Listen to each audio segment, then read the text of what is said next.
웨인 서비스에서요. PPP입니다. 첫 번째로 PPP는 어떠한 인터페이스를 지원할 수 있을까요? 싱크로나이즈드 시리얼, 어싱크로나이즈드 시리얼 두 가지 시리얼 인터페이스 모두 PPP 설정할 수 있다는 점. 이 점 자주 출제가 됩니다. 그리고 특히 그냥 PPP나 웬 서비스에 대해서 쭉 읽으셨으면 이런 좀 소소한 부분에 대해서 좀 쉽게 넘어가 버리기가 쉬운데요. PPP를 지원하는 라우터 인터페이스는 싱크로나이즈드 시리얼과 어싱크로나이즈드 시리얼 두 가지 모두 지원을 한다. 그리고 PPP는 L2의 전송 기능이죠. 또한 다른 특징, 다중 프로토콜, IP건, IPX건, 애플토크건 이런 거 구별하지 않습니다. 모두 지원이 가능합니다. IP 이외에도 지원이 가능하고요. 에러 디텍션 기능, 문제가 생겼을 때 회선 자체가 에러를 찾을 수 있다는 점. 프레임 릴레이하고 비교하시면 되시죠? 프레임 릴레이는 에러 디텍션 기능을 누구한테 맡겼죠? 상위 프로그램들한테 다 넘겨버렸습니다. 그렇기 때문에 에러 디텍션은 PPP에만 있다. 기억을 하시면 되고요. 이 밑에 그림도 완벽하게 이해를 하셔야 됩니다. PPP에는 NCP와 LCP가 있는데 대표적인 프로토콜로요. NCP는 네트워크 컨트롤 프로토콜이죠. 그래서 LCP의 하위로 가지고 있는 게 BCP라든가 IPCP나 IPXCP 이런 게 있다는 것이고요. 프로토콜의 데이터의 인캡슐레이션 방법 자체를 규정한다. 이렇게 기억을 하시기 바랍니다. 그리고 하위 계층은 LCP가 있는데 웬 구간의 링크의 셋업과 컨트롤, 데이터 링크 연결과 제어를 해준다. 이 점 기억하시고요. 즉 LCP에 라우터가 LCP를 주고받으면서 하는 일들은 첫 번째, NCP에 있는 IPCP를 맺어주고요. 두 번째, 챕이나 펩과 같은 이 두 가지가 뭐였죠? 이 PPP의 암호화 기능이죠. 인증 기능. 내가 지금 대화하고 있는 상대가 올바른 상대인가, 대화를 해도 되는 상대인가, 이것을 검사한다는 기능. 세 번째로 멀티링크. 멀티링크가 뭐였죠? 시스코 라우터에서 지원하는 기능인데 트래픽을 분산시키는 그런 기능이었죠. 이 세 가지 기능이 LCP에 해당한다는 점. IPCP 자체는 LCP인데요. LCP는 LCP 단계에서 서로 그 정보를 주고받는다는 거 잊지 마시기 바랍니다. 챗과 팹 관련해서는 팹은 패스워드를 클리어 텍스트 형태로 전송한다. 클리어 텍스트라는 말. 그리고 챗은 MD5 알고리즘을 이용한 암호화를 해서 보낸다. 그 내용입니다. 그리고 PPP의 기본 인캡슐레이션 방법이 무엇이냐? PPP는 PPP죠. 다른 프레임 릴레이나 ISDN과 관련해서 헷갈리지 않게 하기 위해서 먼저 정리를 하나 하겠습니다. PPP는 인캡슐레이션 방법은 PPP이다. 웬 서비스의 두 번째로 ISDN입니다. ISDN 제가 설명드릴 때 이 그림 자체 드래그 앤 드롭으로 출제가 자주 된다고 그랬죠. 레퍼런스 포인트 IP라고 그래서 U 인터페이스나 ST 인터페이스, R 인터페이스의 위치를 물어봅니다. 이외에는 T1이 뭐냐, TA가 뭐냐, NT2가 뭐냐, NT1이 뭐냐 이런 식으로 묻거든요. 먼저 T1이 뭐죠? 라우터의 인터페이스 자체가 T1이 됩니다. 그리고 NT1이 어딜까요? U 인터페이스를 얘기하는 거거든요. 즉 이쪽이 뭐죠? 이쪽이 ISP죠. ISP의 라우터와 연결되는 정확하게는 ISP의 ISP의 ISDN 스위치랑 연결이 되는 거죠. 연결이 되는 부분이 NT1 U 인터페이스라는 점.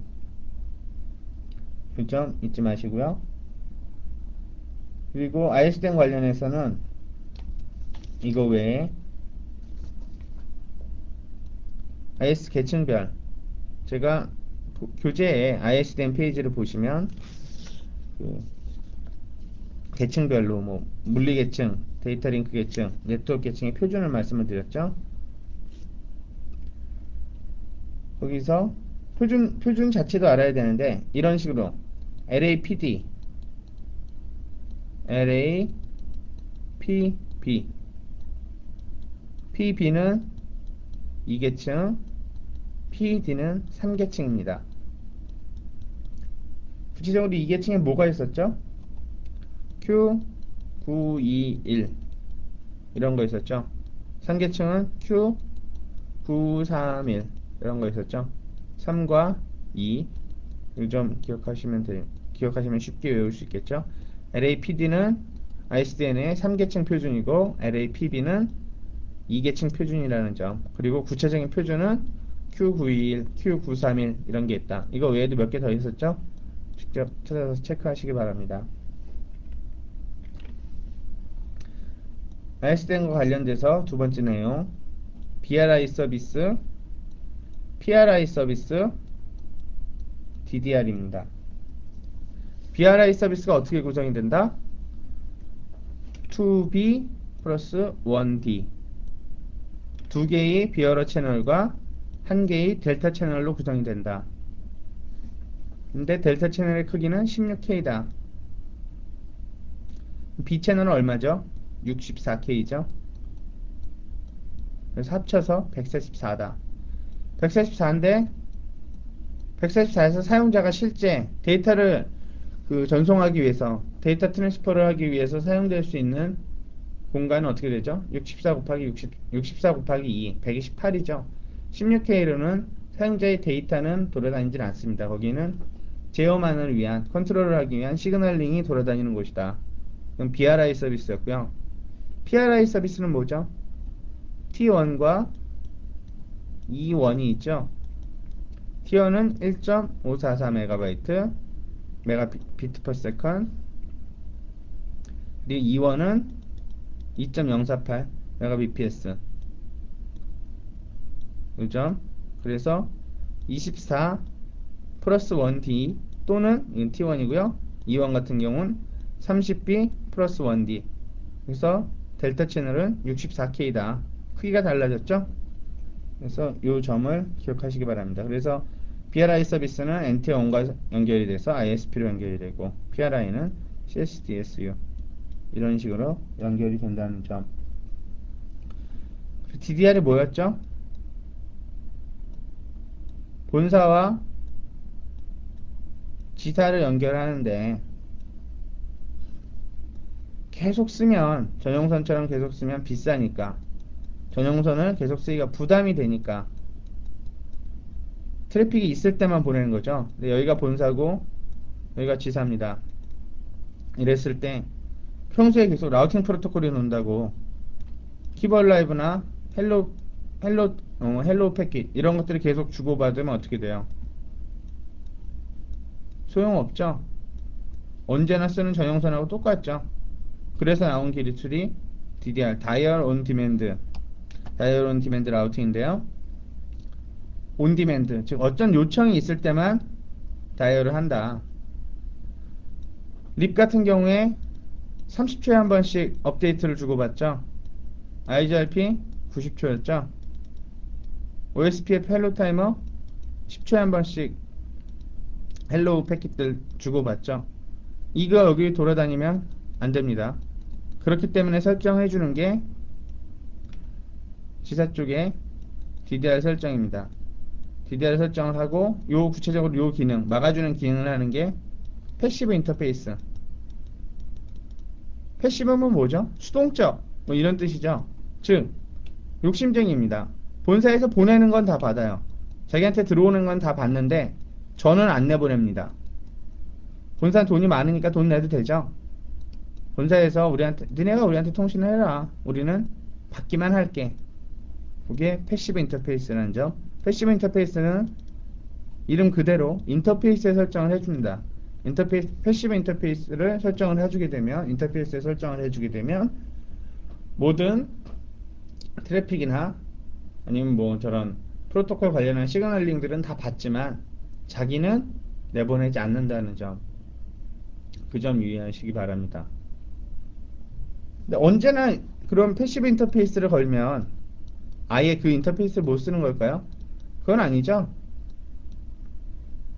구체적으로 필요한 DDR 설정할 때 어떤 트래픽들은 여기를 통과해라. 그런 걸 설정을 했었죠. 뭐 IP는 통과해라. 뭐 TCP는 안 된다. 러프하게 말씀드리면요. 이런 식의 그런 거는 가능합니다.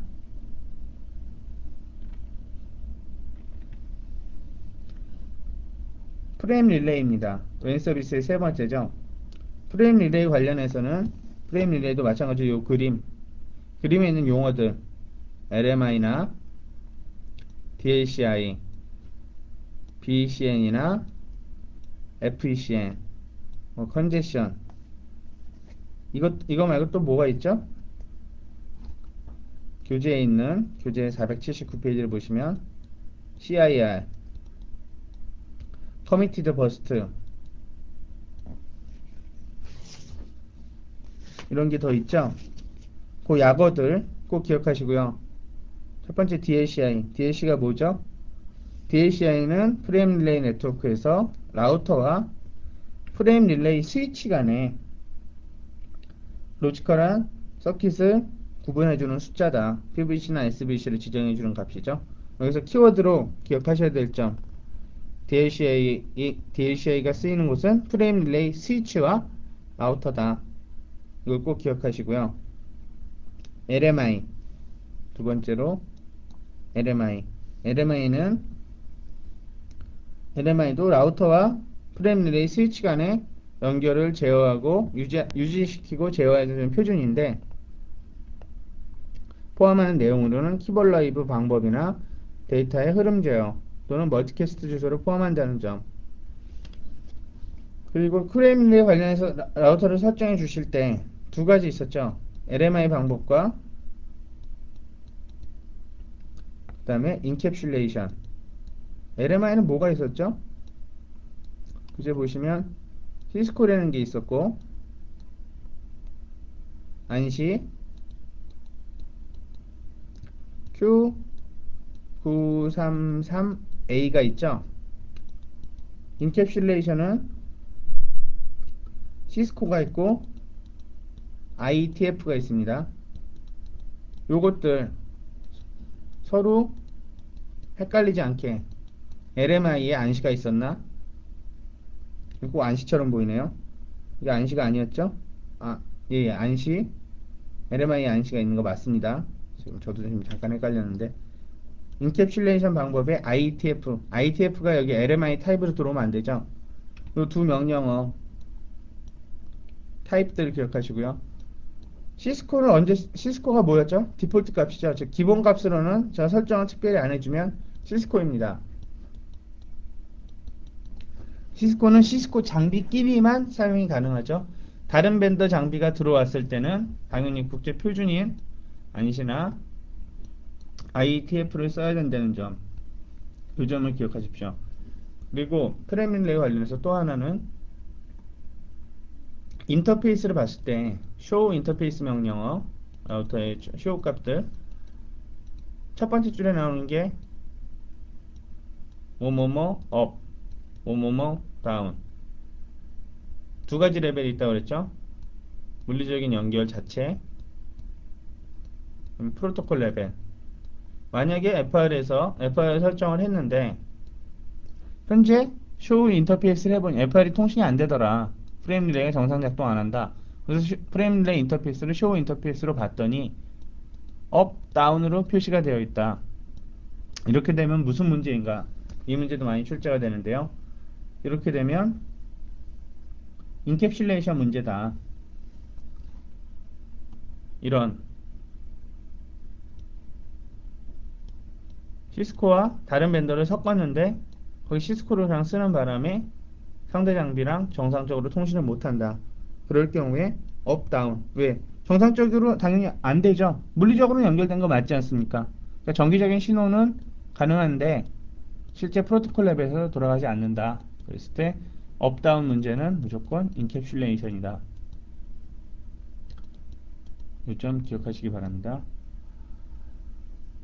또 프레임 내에서 알아야 될 것이 서브 인터페이스라는 거 하나 있었죠? 서브 인터페이스에서 서브 인터페이스 설정할 때 주의할 점. 서브 인터페이스 프레임랜 말고 어디에 더 쓰이죠? VLAN에서도 쓰이죠. VLAN 설정할 때 인터 VLAN 라우팅. VLAN 간의 라우팅을 하기 위해서 라우트에다 설정해 주는 거죠. 서브 인터페이스를 설정할 때는 언제나 메인 인터페이스 뭐 시리얼 제로, VLAN 같으면 인터페이스 이더넷 제로, 그 다음에 노우 샷 하고 엑스트 나가셔야 됩니다. 메인 인터페이스는 주소를 IP 주소를 설정하지 않고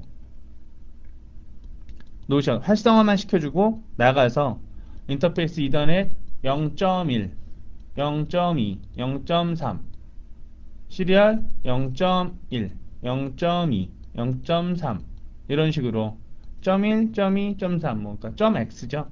.10이 될 수도 있으니까요. 서브 인터페이스에 가서 주소를 설정한다는 점. 그 점이 또 중요한 점입니다. 서브 인터페이스는 노샷을 안 해줘도 메인 인터페이스가 활성화되면 자동으로 활성화됩니다. 서브 인터페이스에서 IP를 설정을 해줘야 된다. IP 설정은 서브 인터페이스에 해주는 것이다. 그 기능도, 그 문제도 아주 빈번히 출제가 됩니다. 철자들, 요 LMI가 뭔지, DLCI가 뭔지, 어떤 약어를 가지고 있는지, LMI, 로컬 매니지먼트 인터페이스고요. DLCI, 데이터 링크 커넥션 아이덴티파이어. 그 다음에 그림상에 있는 BECN과 FECN 또 마찬가지로 알아봐야겠죠. FECN은 Forward Explicit Congestion Notification. 그래서 앞 글자를 따서 FECN이라고 한다.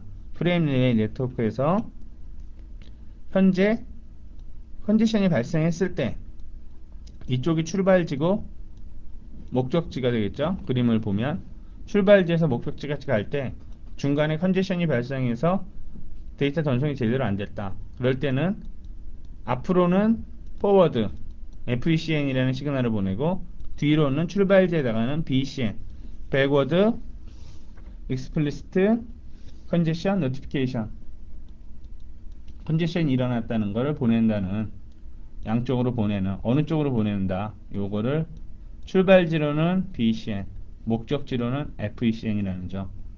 이 점 기억하십시오.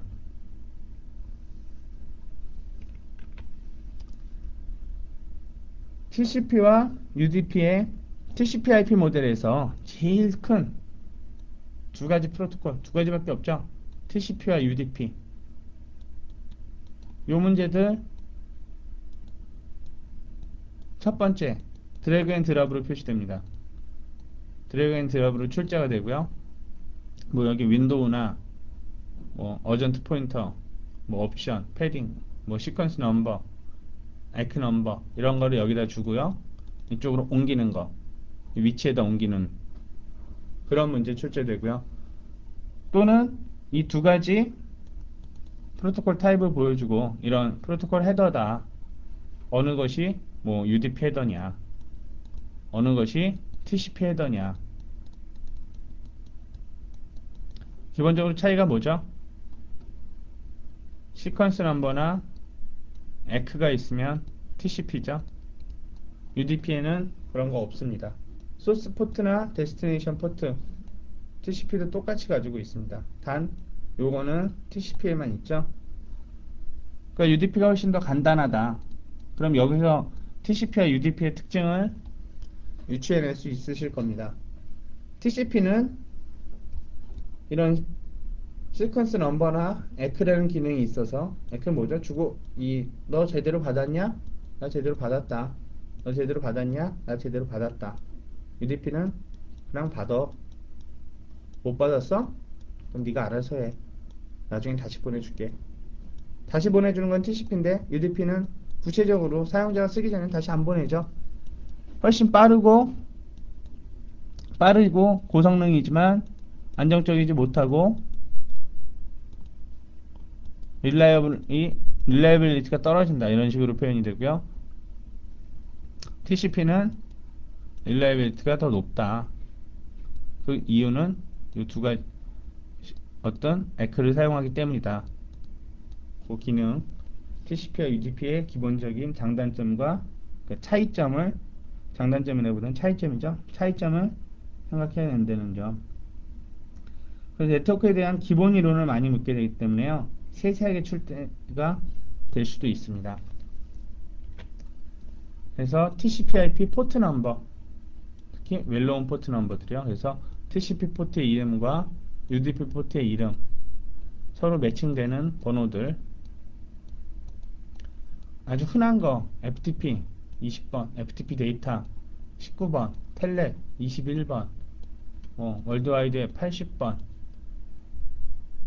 이런 식으로 아주 유명한 것만 외우지 마시고요. 제가 파워포인트 글자가 너무 작기 때문에 여기서는 제 나름대로 정리해서 요것만을 썼는데 481페이지에 보시면 쫙 나와 있죠. RFC 1700번에 있는 웰로운 포트 넘버다. 그래서 에코부터 시작해서 TCP 포트 같으면 KCL까지 쭉 있죠. 뭐 BGP도 있고 팝3 구체적으로 정확하게 기억을 다 하셔야 됩니다.